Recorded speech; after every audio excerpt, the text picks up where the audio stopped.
नमस्कार। स्वागत है आप सभी का भारत तरंगिणी के इस यूपीएससी मेंस मॉडल आंसर के डिस्कशन सीरीज़ में। अभी तक जैसा कि आप सभी जानते हैं कि हम लोग प्रीवियस ईयर के क्वेश्चंस का डिस्कशन कर रहे थे, लेकिन आज हम प्रीवियस ईयर क्वेश्चन का नहीं बल्कि रिसेंट में हुए UPSC civil services mains examination के जीएस पेपर 1 के हिस्ट्री सेक्शंस का क्वेश्चंस और उसका एक डिटेल्ड आंसर डिस्कस करेंगे कि किस तरह से हमें इस आंसर को अटेम्प्ट करना चाहिए। कुल मिला के 6 क्वेश्चंस पूछे गए हैं। फर्स्ट पार्ट यानी कि जो 150 वर्ड है 10 मार्क्स का, उसमें 3 क्वेश्चन और 250 वर्ड्स वाले में भी 3 क्वेश्चंस पूछे गए हैं। आज हम सिर्फ पार्ट 1 में फर्स्ट सेक्शन के क्वेश्चन को देखेंगे, जो पहले 3 क्वेश्चन है हिस्ट्री से रिलेटेड। एक क्वेश्चन इस पेपर में सिविल सर्विसेज से रिलेटेड है, जो कई डाउट हो रहा है कि क्या उसे सोसाइटी में कवर करना चाहिए या उसे हम हिस्ट्री में कवर करें। तो इस डायलिमा में ना पढ़ते हुए हमें आंसर से मतलब है, तो मैं उस क्वेश्चन का भी डिस्कशन कर लूँगा। जब मैं सोसाइटी के पेपर को डिस्कस करूँगा तब हम उस चीज़ को डिस्कस कर लेंगे। फ़िलहाल के लिए अभी हम आज की इस वीडियो में सिर्फ 3 क्वेश्चन पर फोकस करते हैं। चलिए क्वेश्चन की तरफ बढ़ते हैं। तो पहला 3 क्वेश्चन जैसा कि आप सभी देख पा रहे हैं, discuss the salient features of the Harappan architecture. दूसरा क्वेश्चन है examine the main aspect of the Akbar's religion syncretism. और तीसरा क्वेश्चन है the sculpture fill the Chandela art form with resilient vigour and the breath of life. तो ये 3 question है, एक एक करके हम इन क्वेश्चंस को समझते हैं। चलिए सबसे पहले आते हैं फर्स्ट क्वेश्चन के ऊपर। हड़प्पा कालीन वास्तुकला के विशेष पहलुओं को चर्चा कीजिए। Discuss the salient features of the Harappan architecture. सबसे पहले हम इस क्वेश्चन के कमांड और डिमांड को समझते हैं। कमांड में दिया हुआ है डिस्कस और डिमांड में पूछा जा रहा है salient features of the Harappan architecture, यानी कि हड़प्पन आर्किटेक्चर के सेलिएंट फीचर्स को आपको एक्सप्लेन करना है with example. That is the demand of the question. चलिए एक एक करके समझते हैं। स्ट्रक्चर ऑफ द आंसर कैसा होगा, तो वो रहेगा इंट्रोडक्शन, बॉडी और कंक्लूजन के फॉर्मेट में। इंट्रोडक्शन में सबसे पहले आप हमेशा यही एक क्वेश्चन रहता है कि हम क्या स्टार्ट करें।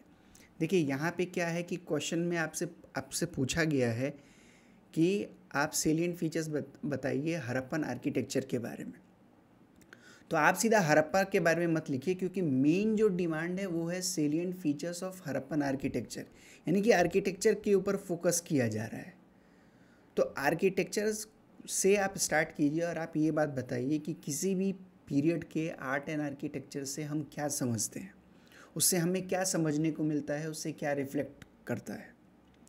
तो ये इसी पॉइंट को मैंने यहाँ पे लिखा हुआ है that the art and architecture are true manifestation of the culture of a period as they reflect the mind and approach of that society. It is here that the ideas and techniques of a society find the visual expression. तो इस तरह से आप architecture के बारे में एक general statement बता सकते हैं कि अगर हम किसी भी टाइम पीरियड के, किसी भी डायनेस्टी के, किसी भी अम्पायर के, किसी भी हिस्टोरिकल पीरियड के अगर आर्ट एंड आर्किटेक्चर को देखते हैं तो उससे हमें क्या समझने को हम मिलता है। ठीक है, चलिए अब बढ़ते हैं इसके बॉडी की तरफ। अब इसके बॉडी में ही सबसे इम्पॉर्टेंट प्रश्न है जो कि आपको सबसे ज़्यादा एडवांटेज देगा, जो आपको हाई मार्क्स फेच करने के लिए आपको ज़रूरी है कि आप किस तरीके से इस क्वेश्चन के बॉडी को यानी कि मेन डिमांड को कैसे प्रेजेंट करते हैं। कुछ लोगों ने कुछ कैंडिडेट्स ने अपना आंसर मेरे पास भेजा, कई लोगों का कॉल भी आया। उन्होंने ये कहा कि सर हमने आंसर को इस तरीके से लिखा, मैंने विजुअलाइज भी किया, ठीक है। उसमें मैंने बेसिकली पाया कि 2 मॉडल्स के तहत लोग चल रहे हैं, के तहत कैंडिडेट्स जो हैं वो अपने आंसर को लिख रहे हैं। कुछ कैंडिडेट्स ने क्या किया है कि हड़प्पन सिटीज़ और जो हड़प्पन साइट्स हैं उनको मेंशन कर दिया, उनकी फीचर्स को मेंशन कर दिया और उन्होंने दिखा दिया कि इस तरीके से आर्किटेक्चर है। तो अगर आप इस मेथड के साथ में अगर जा रहे हैं तो थोड़ा सा आपको लो मार्क्स मिलेगा। ऐसा नहीं है कि आपको मार्क्स बिल्कुल नहीं मिलेगा, आपको मार्क्स मिलेगा, बट कंपैरेटिवली अगर एक किसी कैंडिडेट ने अगर ऐसा आंसर लिखा हुआ है जिसमें वो आर्किटेक्चर के ऊपर फोकस कर रहा है और फिर एग्जांपल दे रहा है कि ये पर्टिकुलर आर्किटेक्चर यहाँ के इस हड़प्पन सिविलाइजेशन के इस साइट में पाया जाता है, शायद आप सभी को नहीं समझ में आ रहा होगा, मैं आपको बताता हूँ कि एक आप जनरल पॉइंट लिखिए। देखिए यहाँ पे क्या है कि आपको आर्किटेक्चरल फीचर्स के बारे में बताना है।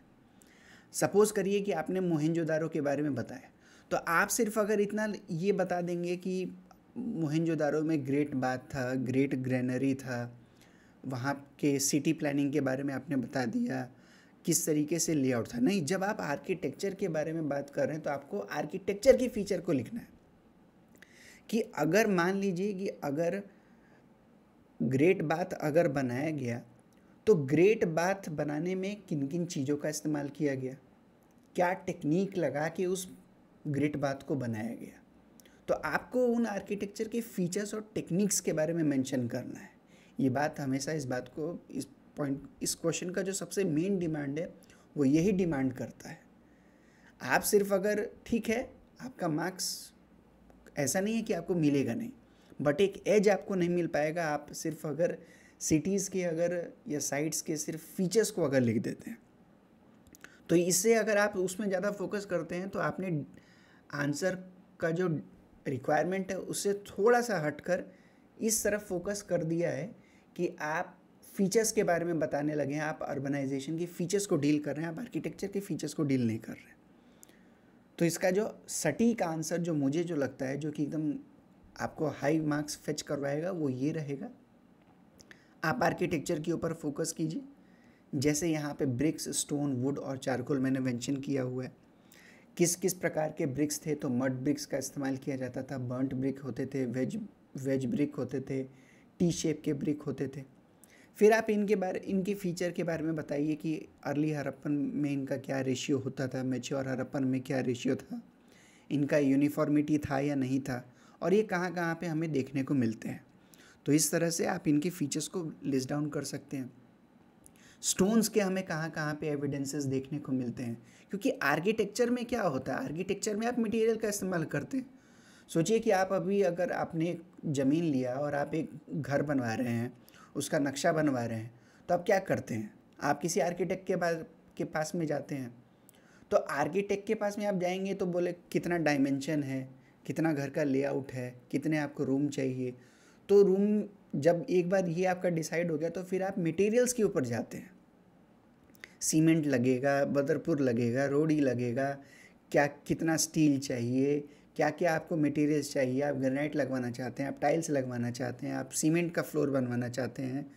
तो इन सब चीज़ों में आर्किटेक्चर में आपको इन सब चीज़ों में डील करना पड़ता है। तो यहाँ पे फिर हम कई जगह पे हड़प्पन के ऐसे साइट है जहाँ पे स्टोन का हमें काम देखने को मिलता है। किस किस प्रकार के थे, कैसे उनके फीचर्स के बारे में मेंशन कीजिए। ड्रेस्ड स्टोन ब्लॉक थे, स्टोन ब्लॉक्स, हैमर स्टोन का इस्तेमाल किया जाता था, चीसल का एग्जाम्पल होता था। और फिर बताइए कि ये आखिर जो एविडेंस है, जो स्टोन का जो यूज़ है, वो आपको किन किन साइट्स पे देखने को मिलता है। ठीक है, फिर वुड के भी हमें एविडेंसेस मिलते हैं हड़प्पन सिविलाइजेशन में। तो यहाँ पे हमें ज़्यादातर देखने को मिलता है कि मोहनजोदारो और हड़प्पा के साइट्स में जो घर जो हुआ करते थे, उनके जो दरवाजे थे वो वुडन फ्रेम के बने हुए होते थे। तो इन सभी पॉइंट्स को आप मेंशन कीजिए। हमें चारकोल का इस्तेमाल देखने को मिलता है, क्योंकि स्ट्रक्चर को मजबूत करना था ताकि उसमें किसी भी प्रकार का कोई लीकेज ना हो। अगर ईंटों को अगर जोड़ा जा रहा है तो उनके बीच में उनका स्ट्रेंथ मजबूत रहे। फिर आते हैं बिल्डिंग टेक्निक, किस प्रकार के बिल्डिंग टेक्निक्स का इस्तेमाल किया जाता था। आप सभी जानते हैं कि हमें हड़प्पन सिविलाइजेशन में फोर्टिफिकेशन का देखने को मिलता है। कई एग्जाम्पल्स हमें देखने को मिलते हैं। प्लेटफॉर्म्स पे बने होते थे, कुछ जो साइट्स जो थे वो हायर लेवल पे होते थे और कुछ साइट्स जो हैं वो लोअर लेवल पे होते थे। ईस्ट एंड वेस्ट में हमने इस चीज़ के क्लासिफिकेशन को पढ़ा हुआ है। प्लेटफॉर्म के ऊपर बिल्ड होते थे। तो आप इन सब बिल्डिंग टेक्निक्स के बारे में आप मेंशन कीजिए। इस बात को आपको सभी को याद रखना है।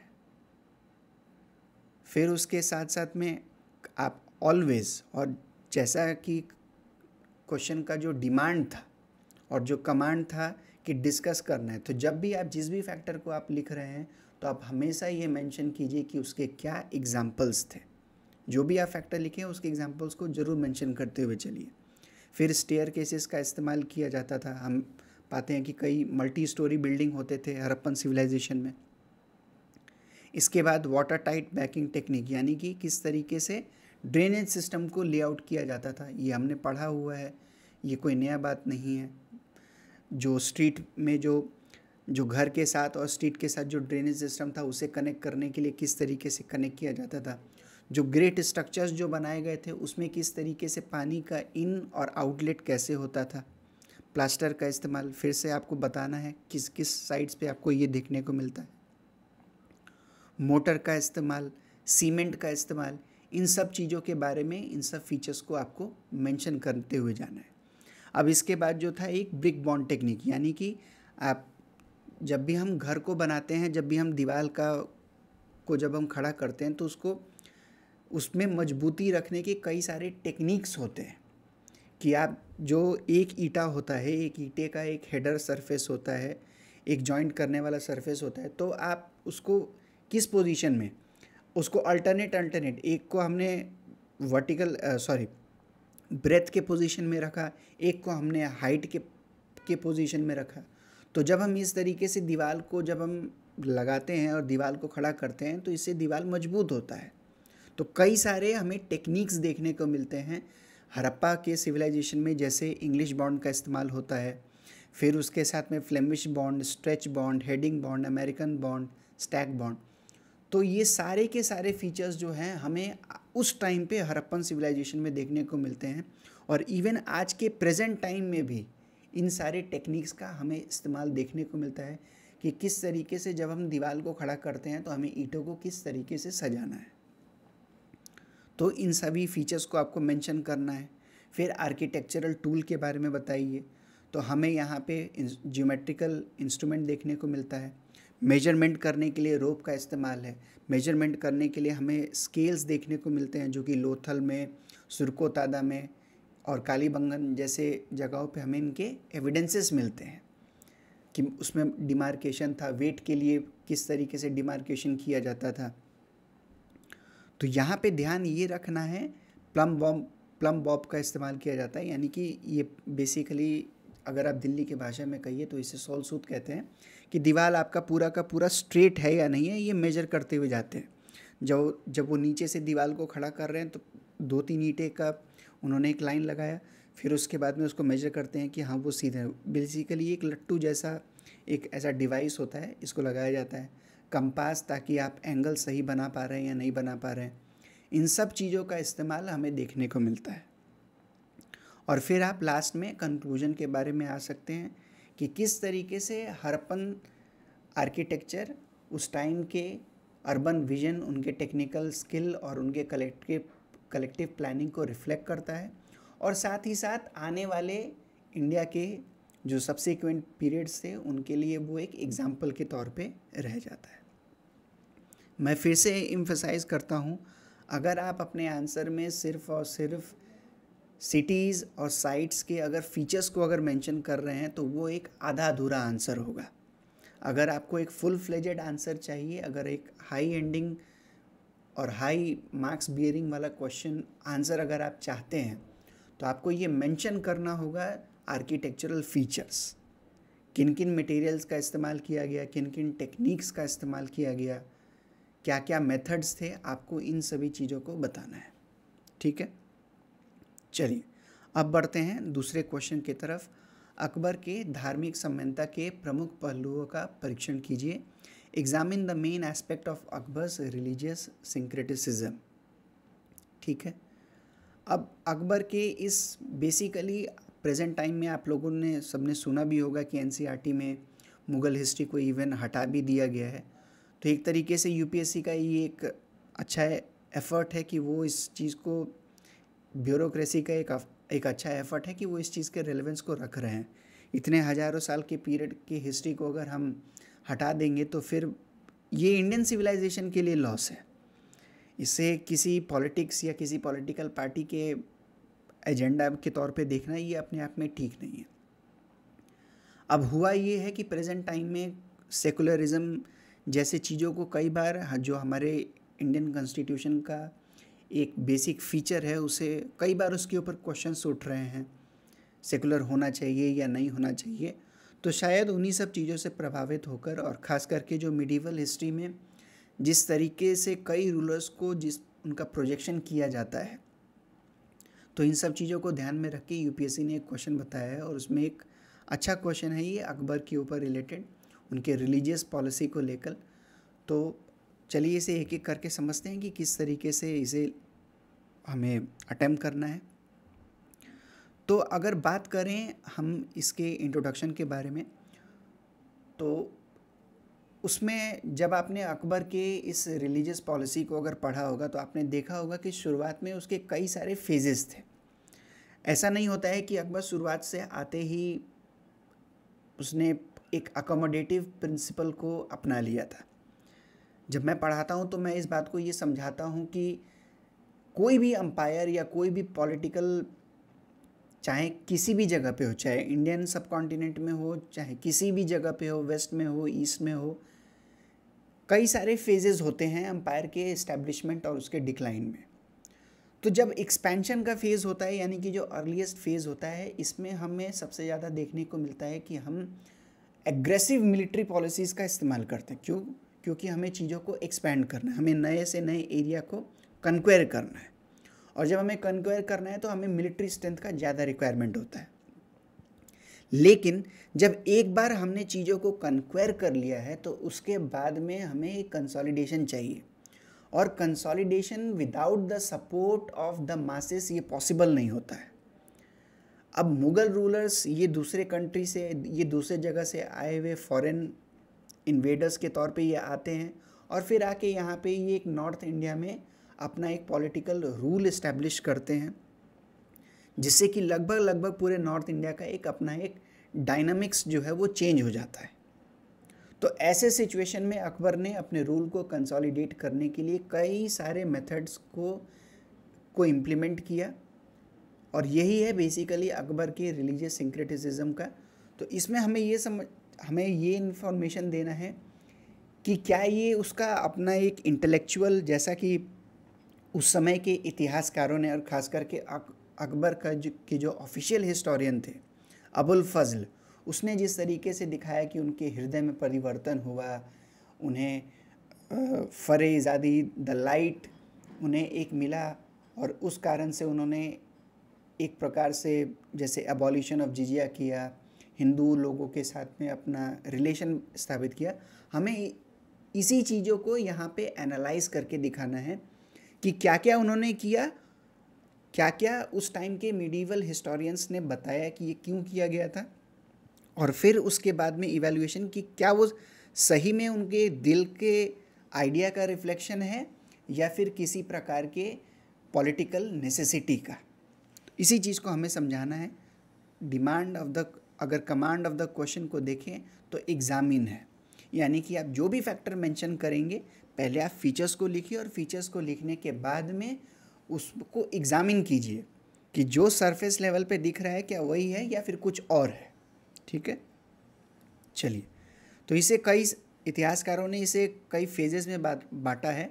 तो चूँकि आप जीएस पेपर 1 के आप हिस्ट्री ऑप्शनल के आंसर को अगर अटैम्प्ट नहीं कर रहे हैं तो आपको हिस्टोरियंस के नाम को मेंशन करने का ज़रूरत नहीं है, आप सिर्फ फेजेस में बताते जाइए, फेजेस के फीचर्स को लिखिए और उसे इवैल्यूएट करते हुए चलिए। तो जो फर्स्ट फेज़ होता है उसे हम पॉलिटिकल कंसिलिएशन कहते हैं। इसमें अकबर ने कई सारे राजपूत राजाओं के साथ में अपना मैरिज अलायंस बनाया, प्रिजनर ऑफ वॉर को इंस्लेवमेंट से का प्रोहिबिट किया, और पिलग्रिमेज टैक्स यानी कि जिजिया के ऊपर एक को एबॉलिश किया। तो बेसिकली हमें क्या देखने को मिलता है, ये मुद्दा, ये पॉइंट ये रिफ्लेक्ट करता है कि भले ही अकबर ने इन सारे मेथड से एक टॉलरेंट रूलर का पिक्चर बनाने का कोशिश किया, लेकिन चूँकि जब उन्हें अपने रूल को अगर इस्टेब्लिश करना है तो कुछ लोग भी तो होने चाहिए जो कि उनके फेवर में खड़े रहें। अगर 90% पॉपुलेशन अगर हिंदू है और बाकी, और कोई एक नया पावर आके, एक मुस्लिम पावर आके अपने आप को इस्टेब्लिश करता है तो लोग क्यों एक्सेप्ट करेंगे। तो बेसिकली जब हम इसे इवैल्यूएट करते हैं तो पता चलता है कि ये एक प्रकार का एक पॉलिटिकल नेसेसिटी था। और चूँकि उस टाइम पे नॉर्थ इंडिया पे मिडीवल हिस्ट्री में जो राजपूत रूलर्स थे वो अपर डायनामिक्स, एक अपर पॉलिटिकल होल्ड मेंटेन करके रखा हुआ था उन्होंने सोशल स्ट्रक्चर में और पॉलिटिकल स्ट्रक्चर में, तो उनके साथ में एक रिलेशन इस्टेब्लिश करना बहुत ज़्यादा ज़रूरी था। ये अगर इस मैट्रिमोनियल अलायंसेस को अगर हम देखें तो ये हमें एंशिएंट इंडिया में भी देखने को मिलता है। किस तरीके से मगध के रूलर्स ने मैट्रिमोनियल अलायंसेस इस्टेब्लिश किया। हम समुद्रगुप्त के जब पॉलिसीज़ को पढ़ते हैं उसमें भी हम पाते हैं कि कैसे उसने मैट्रिमोनियल अलायंसेस को इस्टेब्लिश करके, तो वॉर भी चलता है और बैटल्स भी चल रहे हैं और मैट्रिमोनियल अलायंसेस भी चल रहे हैं। तो जब हम इवैल्यूएट करते हैं तो पता चलता है कि ये एक प्रकार का स्टेटक्राफ्ट का स्ट्रैटेजी है, एक पॉलिटिकल नेसेसिटी को ये रिफ्लेक्ट करता है, किसी प्रकार का हृदय परिवर्तन नहीं। सेकेंड फेज़ में हम देखते हैं कि थोड़ा अकबर अपने जो उलेमा क्लास है, यानी कि जो उनके जो अपने रिलीजन के जो लोग थे उनके साथ में थोड़ा उनका अनबन होने लग जाता है, थोड़ा वो उनके ऑर्थोडॉक्सी के कारण, और ये इसलिए भी हो सकता है कि वो थोड़ा राजपूत और हिंदू प्रजा के तरफ ज़्यादा इंक्लाइन हो रहे थे। तो इंक्लाइन होने के कारण जो उनका जो अपना जो उलेमा क्लास था, जो उनके जो अपने थियोलॉजिकल क्लासेस थे, वो उनके इस एसोसिएशन के साथ में नाराज़ थे, क्योंकि अपने मनसबदारी सिस्टम में, अपने कोर्ट में वो कई राजपूत रूलर्स को मनसबदार के तौर पे अपॉइंट कर रहे थे, उन्हें इम्पॉर्टेंट पोजीशंस दे रहे थे, तो ये उन्हें पसंद नहीं आ रहा था और इस कारण से एक थोड़ा हमें अनबन देखने को मिलता है। इसी अनबन के आगे चलते चलते फाइनली उनसे थोड़ा नाराज़ होकर, उनसे थोड़ा सा डिससेटिस्फाइड होकर अकबर ने 1575 में इबादत खाना को इस्टेब्लिश किया, जहाँ पे बेसिकली इनिशियली पहले तो वो अपने ही रिलीजन यानी कि मुस्लिम रिलीजन, जो मुस्लिम थियोलॉजिस्ट थे उनके बातों को सोचते थे, समझते थे, डिस्कशंस होता था, और फिर वो इस समझने का कोशिश करते थे कि आखिर रिलीजन को हम किस तरीके से हमें अपने जीवन में समझना चाहिए। लेकिन जब हम इसके इवैल्यूएशन पे आते हैं तो सरफेस लेवल पे दिखता है कि अकबर इस्लाम को और बेहतर तरीके से समझना चाहता है, लेकिन जब हम एनालिसिस करते हैं तो बेसिकली एक प्रकार का अगेन फिर से एक पॉलिटिकल इंस्ट्रूमेंट हमें ये देखने को मिलता है। क्यों? क्योंकि जो मनसबदार्स, याद रखिए कि इवन मुगल्स के आने से पहले ही दिल्ली सल्तनत का इस्टेब्लिशमेंट हो चुका था इंडिया में, और उनके जो सरदार्स थे, उनके जो अफ़गान जो वॉरलॉर्ड्स थे, वो इंडिया में रिसाइड कर ही रहे थे और उनका अपना एक स्ट्रॉन्ग होल्ड भी था, तो उनको भी उन्हें कंट्रोल में लेना था, उनको भी अपने अम्पायर का हिस्सा बनाना था, अपने लिए फेथफुल बनाना था। और जब तक आप अपने रिलीजन के लोगों के साथ में अगर आपका रिश्ता अगर थोड़ा सा अगर अनबन रहेगा तो शायद लेजिटिमेसी में भी ये आपको प्रॉब्लम क्रिएट करता है। तो इस फेज़ में भी हमें एक पॉलिटिकल इंस्ट्रूमेंट देखने को मिलता है कि उन्होंने सरफेस लेवल पे दिखाया कि वो इस्लाम को समझना चाहते हैं, लेकिन था बेसिकली ये एक प्रकार का पॉलिटिकल इंस्ट्रूमेंट। हाँ, इसके जो गेन्स जो थे, जितना फर्स्ट फेज़ में उसे जितना अचीवमेंट मिलता है अकबर को, उतना सेकंड फेज़ में इन सारे एक्शन से उन्हें नहीं मिल पाता। ठीक है, क्योंकि जो सबसे बड़ा प्रॉब्लम यहाँ पे था, जो इबादत खाना में जो डिबेट्स होते थे। अब हर मौलवी, हर इंसान अपने आप को कहने में लगा हुआ है कि मैं ज़्यादा समझदार हूँ, मेरा इंटरप्रिटेशन सही है, इसका इंटरप्रिटेशन सही नहीं है, ये गलत है। और इस कारण से कई बार इबादत खाना में कई सारे क्वारल्सम डिबेट्स हो जाते थे। फिर आता है थर्ड फेज़।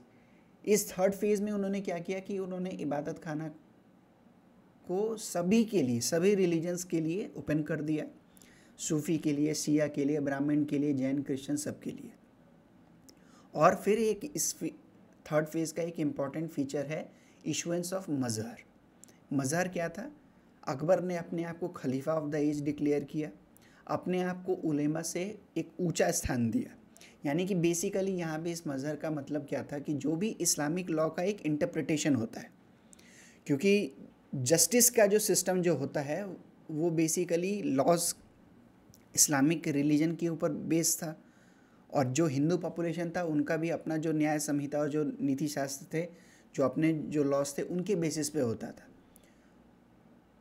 तो जब भी अकबर को कई बार ऐसे पॉइंट्स देखने को मिले जहाँ पे कि वो अपने उलेमा क्लास के इंटरप्रिटेशन से अग्री नहीं कर रहा था, तो इस तरह से उसने अपने लिए एक मजहर डिक्लेयर करवाया जिसमें अपने आप को एक सुप्रीम अथॉरिटी दिया और कहा कि अगर किसी भी प्रकार का अगर कोई भी अगर डिस्प्यूट अगर होता है तो जो मैं यानी कि अकबर जो इंटरप्रिटेशन करेगा लॉ का वही सबसे फाइनल होगा, वही सुप्रीम होगा और वही सबको मानना पड़ेगा। तो ये था मजहर का बेसिकली। अब तो इससे हम क्या पाते हैं, एक अपने आप को अकबर ने उलेमा के उस पूरे के पूरे जाल से अपने आप को बाहर निकालने का कोशिश किया। एक पॉलिटिकल टॉलरेंस का इन्वायरमेंट उसने क्रिएट किया जहाँ पे एक इंटेलेक्चुअल इंगेजमेंट विद प्लूरलिज्म, यानी कि बेसिकली जब इबादत खाना में इतने प्रकार के diverse religious thoughts and ideas जब अगर आ रहे हैं तो इसका डेफिनेटली कहीं ना कहीं थोड़ा एक इम्पैक्ट तो एक इंसान के ऊपर पड़ेगा। अगर एक ही एक्सप्लेनेशन को अगर आप साइंटिफिक तरीके से भी समझते हैं, आप ऑर्थोडॉक्स तरीके से भी समझते हैं, आप कंजर्वेटिव तरीके से समझते हैं, या फिर यूँ समझिए कि आपके सामने कोई टॉपिक आया तो आपने उसको एक मल्टी डायमेंशनल एस्पेक्ट में समझने का कोशिश किया। एक हिस्ट्री का पॉइंट था तो आपने उसमें देखा कि उसमें साइंस भी है कि नहीं है, उसमें कितने इंजीनियरिंग के कंसेप्ट हैं, उसमें कितने उसके जोग्राफिकल फैक्टर्स हैं, उसमें क्या कोई डिप्लोमेसी है, उसमें क्या कोई स्ट्रैटेजी है।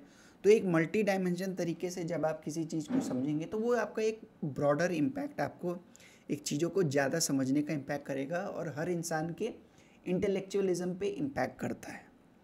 सो बेसिकली इस थर्ड फेज़ ने एक पॉलिटिकल टॉलरेंस का एक माहौल क्रिएट किया। और फाइनली इसके बाद आता है फोर्थ फेज़। फोर्थ फेज़ में हमें देखने को मिलता है कि इबादत खाना के जो डिबेट्स हैं, जो इबादत खाना है उसे क्लोज़ कर दिया जाता है। अकबर ने तौहीदे इलाही नाम का एक ऑर्डर बनाया। इस तौहीदे इलाही को बेसिकली प्रीवियस टेक्स्ट बुक्स में या ओल्डर टेक्स्ट बुक्स में दीने इलाही के नाम से जाना जाता था। तो ये बात याद रखना है कि जो दीने इलाही है वो एक रॉन्ग इंटरप्रिटेशन है या फिर रॉन्ग ट्रांसलेशन था। Dine Ilahi is not the correct translation of that exact word which was used. Basically it is the Tauhide Ilahi. और तौहीदे इलाही के जब हम फीचर्स के ऊपर बात करते हैं तो इसमें हमें कई इतिहासकारों ने और कई स्कॉलर्स ने ये भी कहा है कि ये अकबर ने बेसिकली एक प्रकार का एक रिलीजन बनाने का कोशिश किया तौहीदे इलाही को। लेकिन जब हम रिलीजन के पैरामीटर्स को जब हम उठाते हैं और तौहीदे इलाही का जब हम इवैल्यूएशन करते हैं तो हमें ये देखने को मिलता है कि ऐसा कुछ भी नहीं। जैसे ना कोई स्क्रिप्चर्स, ना कोई रिचुअल्स और ना ही उससे रिलेटेड कोई क्लर्जी यानी कि ना कोई मौलवी या कोई पंडित। Based on personal initiations member pledge sacrifice of life, honour, property and religion. तो एक तरीके से बेसिकली इसमें था कि आप एम्परर के प्रति अपने आप को टोटली समर्पित प्रेजेंट करते हैं। रिलीजन नहीं है, रिलीजन जो ये नाम जो है, ये जो दिया हुआ है तौहीद इलाही, ये सिर्फ एक कैमोफ्लेग्ड है। बेसिकली आप अपना टोटल एलिजियंस ले कर रहे हैं एम्परर के प्रति and to the point Akbar के प्रति। This is what is basically Tauhid Ilahi, complete allegiance. तो इसमें हमें किसी प्रकार का कोई रिलीजन देखने को नहीं मिलता है। और फाइनली इन सारे चीज़ों का कल्मिनेशन होता है सुलह कुल यूनिवर्सल पीस, जब अकबर ने कहा सारी चीज़ों को समझने के बाद में कि बेसिकली हर रिलीजन कहीं ना कहीं अपने तरीके से एक इंसानियत को जीना चाहता है, पीस चाहता है, तो क्यों ना हम उन सब चीज़ों को समझें और किस लिए हम पॉलिटिकल बैटल्स में लगे हुए हैं। तो ये एक बात समझने का आपको ज़रूरत है। और इस तरीके से सुलह कुल became the guiding principle of the Mughal state craft. अब स्टेट क्राफ्ट को आप यहाँ पे इस तरीके से समझिए कि जब इतनी डाइवर्सिफाइड सोसाइटी है, एक तरफ फॉरेन से आए हुए ये रूलर्स, फिर इन्होंने यहाँ के जो ऑलरेडी जो एग्जिस्टिंग जो रूलर्स थे उनको डिसलोकेट किया। डिसलोकेट करने के बाद में मेजॉरिटी ऑफ जो पॉपुलेशन है वो डिफरेंट रिलीजन है। जो उलेमा क्लास है वो उस के साथ में पावर शेयर ने जो ऑलरेडी जो एग्जिस्टिंग जो इंडिजिनस पॉपुलेशन है उसके साथ में पावर शेयरिंग नहीं करना चाहती है, और एक राजा है जिसे कि सब कुछ कंसोलिडेट करना है, मेंटेन करना है, पीस प्रॉस्पेरिटी सब कुछ मेंटेन करना है। तो इस तरीके से इन्होंने देखा कि रिलीजन एक बड़ा फैक्टर था जहाँ पे कि लोग क्लैश कर रहे हैं, तो क्यों ना इसी मुद्दे को उठा के एक ऐसा स्टेटक्राफ्ट बनाया जाए जिससे कि हम अंपायर को बेहतर तरीके से चला सकें। अंपायर पीसफुल तरीके से रन करेगा, अंपायर पीसफुल रहेगा तो लोग इकोनॉमिक एक्टिविटीज़ में ज़्यादा ध्यान देंगे। इकोनॉमिक एक्टिविटीज़ होगा यानी कि वेल्थ का क्रिएशन हो रहा है, वेल्थ का क्रिएशन हो रहा है तो लाइफ अपने आप प्रॉस्पेरिटी की तरफ बढ़ता है। तो एक तरीके से बेसिकली ये देखा जाएगा कि जो सुलह कुल है ये सारा का सारा जितना भी अकबर का जो शुरुआत से जो फेज़ है वो एक प्रकार से मुग़ल का एक स्टेट क्राफ्ट था, अकबर का एक स्टेट क्राफ्ट था, ना कि किसी प्रकार के रिलीजन का एस्टेब्लिशमेंट था। तो ये है इसका फाइनल टेक। तो इस तरीके से आपको चीज़ों को फीचर्स को बताते जाइए और उस फीचर्स हर एक फीचर्स को के बाद में उसका इवैल्यूएशन कीजिए कि इस फेज़ में ये किया गया तो लेकिन सरफेस लेवल पे क्या दिखाया गया लेकिन एक्चुअल में क्या था। इस तरीके से तो बेसिकली हम देखते हैं कि इन पॉलिटिकल कंसेशंस को प्रोवाइड करने के पीछे एक अपने किंगशिप के एक थ्योरी को उन्होंने अकबर ने बेसिकली ले डाउन किया। किस तरीके से अगर आप एक मल्टी डाइवर्स सोसाइटी हैं, एक मल्टी रिलीजियस सोसाइटी हैं, तो आपको किस तरीके से मेंटेन करना है। अगर आप डिफरेंट रिलीजन हैं, अगर आप माइनॉरिटी से हैं या मेजॉरिटी से हैं, और अगर आपकी जो प्रजा है वो एक मल्टी रिलीजियस सोसाइटी है, तो किस प्रकार के फ्रेमवर्क से स्टेट को चलना चाहिए, राजा का क्या आउटलुक होना चाहिए, ये हमें अकबर के सुलह कुल के इबादत खाना के और तौहीद इलाही को जब हम इवेलुएट करते हैं तो हमें ये पता चलता है। तो कंक्लूजन में हम ये कह सकते हैं कि अकबर का जो ये रिलीजियस पॉलिसी था ये अपने आप में कोई रिलीजन इस्टेब्लिश करने का कोई प्रोसेस नहीं था। प्योरली ये अपने आप में एक स्टेट क्राफ्ट दिखता है कि किस तरीके से उन्होंने अपने रूल को और मुग़ल एम्पायर को कंसोलिडेट करके एक्सपैंड करना था और मेंटेन करना था अपने रूल को। ठीक है, चलिए अब बढ़ते हैं नेक्स्ट क्वेश्चन की तरफ। Last question, the sculpture fill the Chandela art form with resilient vigour and breath of life elucidate. Basically आपको चंदेला आर्ट फॉर्म को डिस्क्राइब करना है, उनके फीचर्स के बारे में मेंशन करना है। अगर देखा जाए तो एनसीईआरटीज़ में आप हम स्पेसिफिकली इसको बहुत कम पढ़ते हैं, तो थोड़ा सा ये टफ क्वेश्चन ज़रूर रहा होगा, क्योंकि उस समय आपके दिमाग में आपने टेम्पल आर्किटेक्चर अगर पढ़ा होगा तो खजुराहो के टेम्पल्स आपके पास में आपको याद आ रहा होगा, या लक्ष्मण जो टेम्पल, जितने भी एग्जाम्पल्स होंगे वो आपके दिमाग में याद आ रहे होंगे। स्पेसिफिकली आपने शायद ही इस पूरे डायनेस्टी के बारे में आपने स्पेसिफिकली पढ़ा होगा, तो थोड़ा सा ये टफ रहेगा। बट ऑल्दो अगर आपने टेम्पल आर्किटेक्चर को अगर ठीक से अगर पढ़ा होगा तो आप इन सब चीज़ों के बारे में लिख सकते हैं। तो बेसिकली अपने इंट्रोडक्शन में आपको क्या करना है, आप चंदेल डायनेस्टी के बारे में बताइए कि किस तरीके से ये अर्ली मिडीवल इंडिया में ये एक इम्पॉर्टेंट डायनेस्टी थे, और सिर्फ एक पॉलिटिकल कंट्रीब्यूशन ही नहीं बल्कि इन्होंने आर्ट एंड आर्किटेक्चर और टेम्पल बिल्डिंग में इन्होंने अपना बहुत ही इम्पोर्टेंट रोल दिया इंडियन हिस्ट्री और इंडियन सबकॉन्टिनेंट में। एक एक करके आपको features of the Chandela art के बारे में बताना है, क्या क्या थे, जैसे डायनामिक लाइफ लाइक स्कल्पचर्स, हमें गॉड्स गॉडेस अप्सरा मेन वुमेन सभी के बारे में हम हर प्रकार के इंस्क्रिप्शंस को हर प्रकार के वैरायटी ऑफ इमेजेस और वैरायटी ऑफ थीम्स हमें देखने को मिलता है। नेचर का, माइथोलॉजी का एक कॉम्बिनेशन हमें देखने को मिलता है।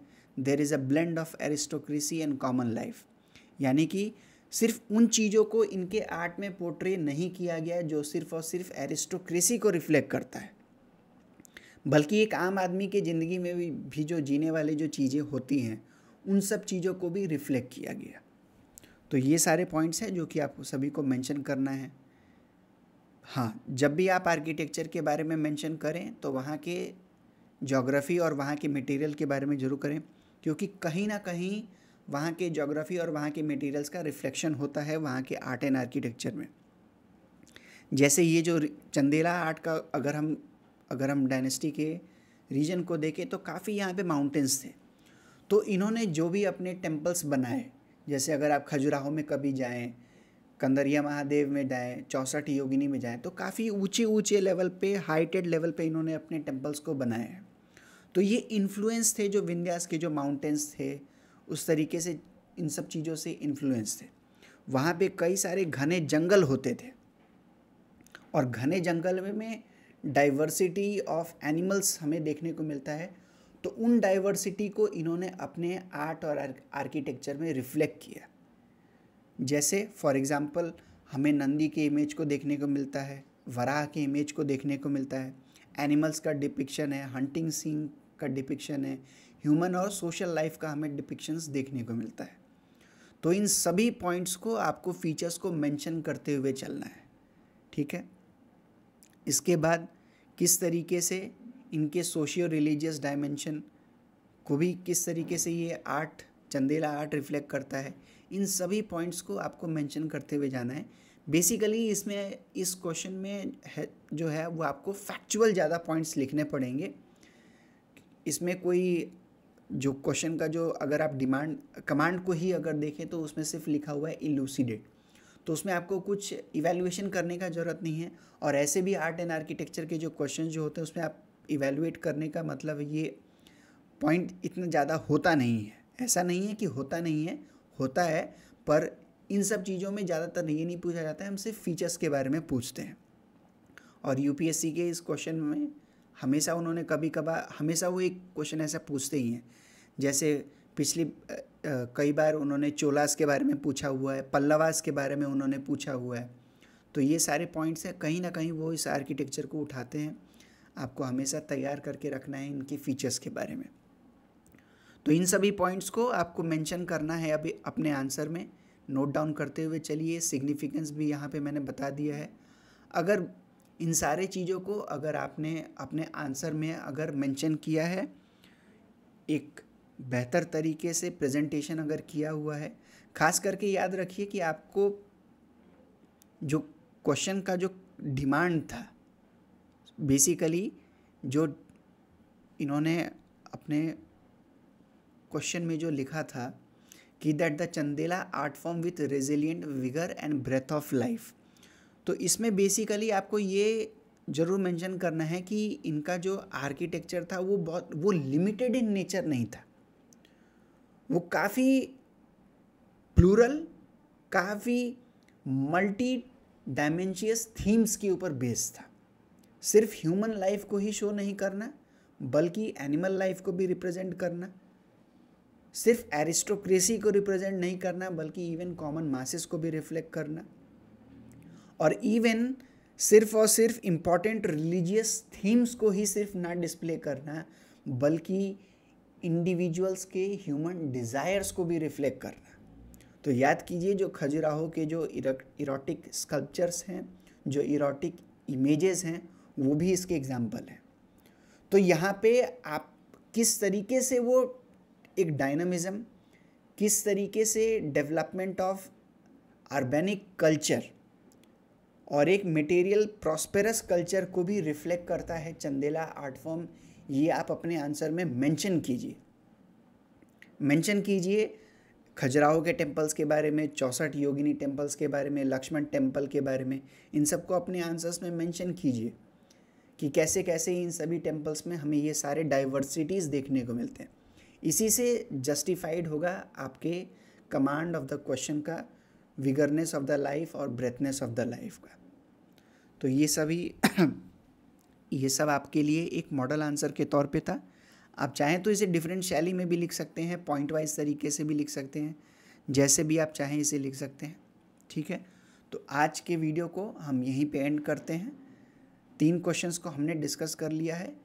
अब नेक्स्ट वीडियो में हम अपने नेक्स्ट पार्ट 2 के, जिसे मैं मार्किंग के हिसाब से और वर्ड लिमिट के हिसाब से पार्ट 2 में कैटेगराइज कर रहा हूँ। उन 3 क्वेश्चंस को समझेंगे कि किस तरीके से हमें उसका एक बेटर आंसर लिखना चाहिए। तब तक के लिए जो कैंडिडेट्स जिन्होंने यूपीएससी में जो अपीयर हुए, आप अपने आंसर के साथ में एक बार इसे टैली कर सकते हैं, और जो नए स्टूडेंट्स हैं वो अपना नोट्स तैयार करके रख सकते हैं। ठीक है, चलिए मिलते हैं नेक्स्ट वीडियो में।